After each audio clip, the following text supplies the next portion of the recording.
डिसेंबरमध्ये गावी गेले होते. हो, कोकणातच.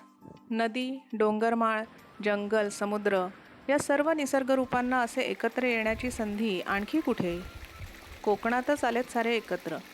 मे महिन्याच्या सुट्टीत भेटणाऱ्या आत्ते मामे चुलत भावंडांसारखे.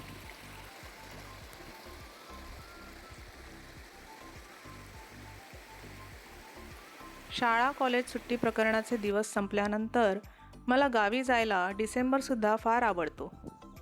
झुंजूमुंजू सुखावणारा गारवा, कोवळे अंगावर घ्यावेसे वाटणारे ऊन आणि मुबलक मासे वाटणारा समुद्र. आहाहा.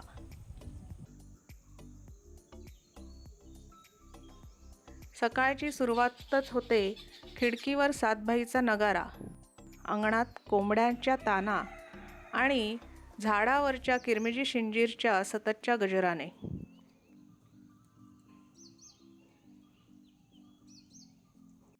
त्यांना पाहायला उठून गच्चीत गेलो की मग नाजूक मंजूळ सूर लावत दयाळ नाचताना दिसतो. यावेळी चक्क टिकल्स ब्ल्यू फ्लाय कॅचर म्हणजे आपल्या निलिमाने सुद्धा न लाजता कॅमेरासमोर बिनधास्त सूर पकडला.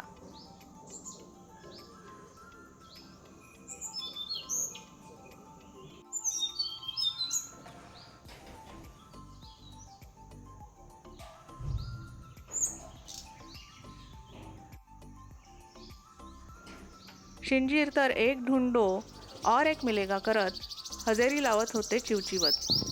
जांभळा शिंजीर बायकोच्या कागाळ्या करू लागला तेव्हा कळले की ही लक्ष्मी तर त्याच्या घरची आहे, ऑलिव्ह बॅगची नाही.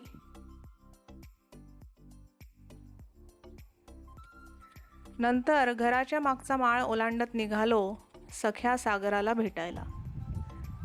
बांधावरच्या झाडांमधून वेड्या रागूने सूर पारंब्यांचा डाव मांडलेला होता. मधल्या माळात टिटवी इथे तिथे उगाच फिरत होती. समुद्रापासून लपवून अंडी घालायचा बेत होता का? खालडीच्या पुढे माळावर शेतबगळ्यांची सभा भरलेली दिसली. त्यात एकच पाणकावळा आपले पंख फैलावून ऐटीत बसला होता, जणू सभापतीच. अखेर वाळूला पाय लागले आणि आम्ही लाटांकडे धावायला तयारच होतो. तेवढ्यात दिसले की इथे तर पाहुणे आलेले आहेत. तेही थोडे थोडके नव्हे तर पुरा शाही लवाजमा उतरला होता आज, अगदी निवांत. इतक्या संख्येने त्यांना एकत्र पाहून क्षणभर थबकून कौतुकाने बघू लागलो. नोव्हेंबरमध्ये अलिबागला भेटलेल्या ब्लॅक हेडेड सीगल्सपेक्षा हे कुरव थोडे वेगळे आणि गुबगुबीत दिसत होते. लेसर ब्लॅकबॅक गल अर्थात युगलींचा कुरव असावा असे गुगल मामीचे म्हणणे पडले. आमच्यासोबत आलेल्या मोत्याला हे पाहुण्यांचे अदबशीर अवलोकन फार वेळ सहन झाले नाही आणि त्याने आपला मोतीपणा सुरू केला. नाहीतर काय, आपला मूळ बेत लाटांकडे धावायचा होता ना. मग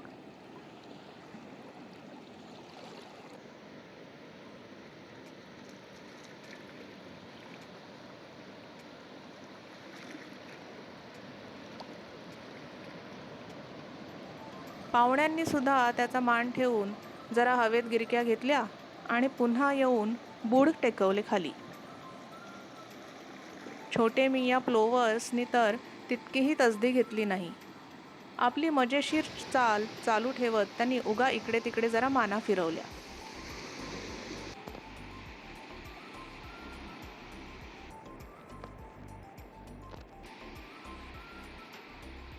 मोत्याचे हे खेळ चालू असताना आणखी एक ठसठशीत उंच आकृती मागे लक्ष वेधून घेत होती. जे दोन शब्द कधी एकत्र उच्चारले काय पण विचारसुद्धा केले नव्हते ते तोंडून बाहेर पडले. काळा बगळा. अरेच्चा, असंही असतं की? बगळा म्हणजे हेरॉनच्या विविध प्रजाती आणि त्यांचे वेगळे वेगळे रंग असतात हे तसे माहीत होते.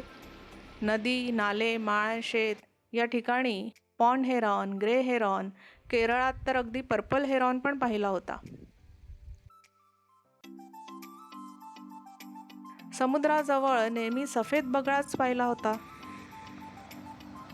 पण याने समुद्रासमोर असे या रंगात बागडून बगळे महाराजांचे हे अनोखे रूपही असू शकते हे लक्षात आणून दिले. पॅसिफिक रीफ हेरॉन या प्रजातीमध्ये हे दोन्ही रंग आढळतात. एकाच प्रजातीमध्ये दोन भिन्न प्रकारचे रंगरूप असणे हे सहसा लिंगभेदामुळे होते किंवा वयामुळे. पण या पॅसिफिक रीफ हेरॉनमध्ये ही दोन रूपे या कारणांमुळे नाहीत. नर आणि मादीपैकी कुणीही सफेद किंवा करड्या काळ्या रंगाचे असू शकतात.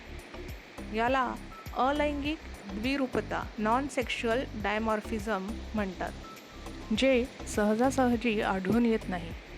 उत्तरेकडून येणाऱ्या पाहुण्यांना वर्षानुवर्षे पाहते, पण आपल्याच मातीतला निसर्गाचा हा दुर्मिळ नमुना दिसायला वर्षे गेली.